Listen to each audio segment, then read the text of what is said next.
ભાજપના નવનિયુક્ત પ્રદેશ અધ્યક્ષ જગદીશ વિશ્વકર્મા આવતીકાલે સુરત જિલ્લાના પ્રવાસે નાડેદરા ખાતે સભા યોજાશે. પુષ્પને બદલે પુસ્તકો સ્વીકારશે. ગુજરાત પ્રદેશ ભારતીય જનતા પાર્ટીના નવનિયુક્ત અધ્યક્ષ જગદીશ વિશ્વકર્મા પંચાલ આવતીકાલે સુરત અને તાપી જિલ્લાના પ્રવાસે આવી રહ્યા છે. પ્રદેશ અધ્યક્ષ બન્યા બાદ શ્રી વિશ્વકર્મા આ પ્રથમ સુરત જિલ્લાનો પ્રવાસ છે, જેને લઈને સુરત અને તાપી જિલ્લામાં ભાજપ પરિવાર દ્વારા તેમના ભવ્ય સન્માન અને સ્વાગતની તૈયારીઓ કરવામાં આવી છે. પ્રદેશ અધ્યક્ષનું સ્વાગત કાર રેલી અને બાઇક રેલી સાથે કરવામાં આવશે. સુરત જિલ્લામાં પ્રવેશ્યા બાદ અલગ અલગ પોઈન્ટ્સ પર પુષ્પવર્ષા દ્વારા તેમનું ઉમળકાભેર સ્વાગત કરાશે અને નાડેદરા ખાતે ભવ્ય સભાનું આયોજન પણ કરવામાં આવ્યું છે.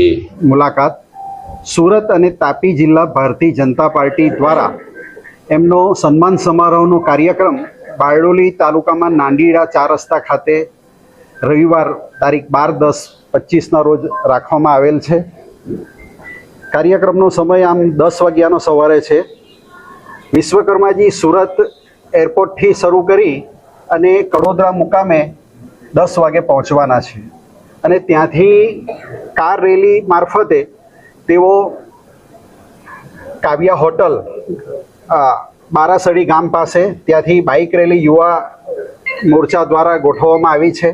લગભગ 1000 જેટલી બાઇક રેલી દ્વારા એમનું અભિવાદન કરવામાં આવશે અને તેઓ પોતે આખા રસ્તે ભારતીય જનતા પાર્ટીના કાર્યકર દ્વારા સન્માન સ્વીકારતા તેઓ અહીં 10:30 થી 11 વાગ્યાના સમયગાળા દરમિયાન નાંદીડા ખાતે પહોંચશે.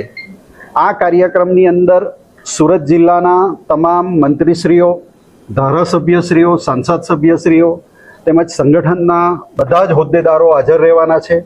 લગભગ સુરત અને તાપી જિલ્લા મળીને આશરે 30,000 લોકો આ કાર્યક્રમમાં ઉપસ્થિત રહી અને ગુજરાતના અમારા પ્રદેશ અધ્યક્ષ આદરણીય શ્રી જગદીશ વિશ્વકર્માજીનું ભવ્ય સ્વાગત માટેની તૈયારીઓ કરી છે.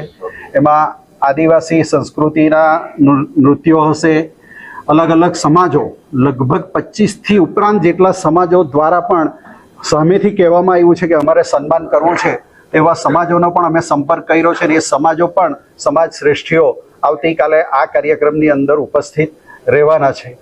ગુજરાત પ્રદેશ ભારતીય જનતા પાર્ટી દ્વારા અમારા પ્રદેશ પ્રમુખ જગદીશ વિશ્વકર્માજીની એક નવી પહેલ સમગ્ર ગુજરાતમાં એમણે શરૂ કરી છે.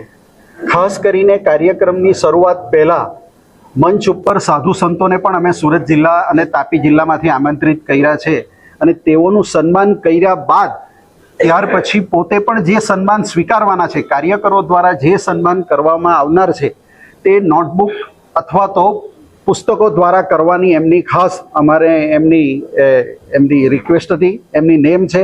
અને એ પુસ્તકો અને નોટબુકો એ જે ગ્રામ્ય વિસ્તારમાં ભણતા શાળાના બાળકો છે એને ફરી એ સુરત અને તાપી જિલ્લાને આપવામાં આવશે અને એ સ્કૂલોમાં જ્યાં જરૂરિયાત હશે ત્યાં એક આપવાનું પણ એક રીતનું આયોજન કર્યું છે. અને મોટી સંખ્યામાં લોકો આ પહેલને, આ એમની નવી પહેલને સ્વીકારી છે અને બધા આનંદમાં છે અને બધા જ આવતીકાલે આ રીતે દરેક સમાજના લોકો પોતે પણ ફૂલ નહીં પણ નોટબુક અને પુસ્તકો દ્વારા એમનું સન્માન કરવાના છે અને આ કાર્યક્રમ આવતીકાલે ખૂબ સારી રીતે થાય એના માટેની તડામાર તૈયારીઓ પણ ખૂબ સારી એવી ચાલી રહી છે. અમારા માનનીય મંત્રી શ્રી મુકેશભાઈ પટેલ, ધારાસભ્ય શ્રી ઈશ્વરભાઈ પરમારજી જેઓ અહીંના સ્થાનિક જ છે, એમના વિસ્તારમાં કાર્યક્રમ થઈ રહ્યો છે.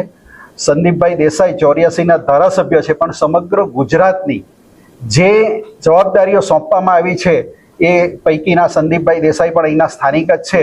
એટલે આ કાર્યક્રમ સફળ બનાવવા માટે તમામ ધારાસભ્યશ્રીઓ, સાંસદશ્રીઓ, સંગઠનના તમામ હોદ્દેદારો એક સરસ મજાની વ્યવસ્થા ટીમ પણ બનાવી છે. એ પણ આની અંદર ખૂબ સારી રીતે કામ કરી રહી છે અને આવતીકાલનો કાર્યક્રમ ચોક્કસપણે સફળ રહેશે એવી અમને આશા છે. આભાર.